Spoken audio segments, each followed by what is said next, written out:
সবাই পজিশন নে, এরপর কিন্তু অ্যাটাকে যাওয়া লাগবে। 3 দিন ধরে বৃষ্টি পড়তেছে, আবারও বাড়ছে। এইদিকে কারেন্ট কতক্ষণ থাকবে কে জানে। এমনি খেলে কিন্তু টুর্নামেন্টে হেরে যাব। আরে আমি তো অলরেডি ডাউন। শুভ, তুই প্রিয়াকে রিভাইভ কর। আর রাকিব, তুই স্নাইপার নিয়ে আমাদের কভার দে। আগা তোরা। প্রিয়া, আমরা মনস্টার ট্রাকে উঠে সেফ জোনে যাব। আমি পুরো টিমকে নিয়ে রাশ করব, তারপর আমাদের বুয়া শিওর।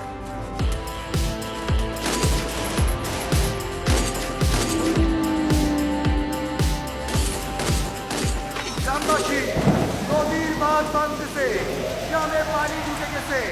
আপনারা সবাই নিজ নিজ জায়গা থেকে সরে আশ্রয় কেন্দ্রে চলে যান। নতুন ফসল খেতে এখনই যদি বন্যা হয়, পুরো গ্রাম শেষ হয়ে যাবে। রাকিব, আমরা কালীগঞ্জ আসছি। শুভ, প্রিয়া, শোন, দেরি করিস না, তোরা তাড়াতাড়ি স্টেশনে আয়, সেখান থেকে ডিরেক্ট ট্রেনে। ওকে? ওকে ডান। রেডি হচ্ছি।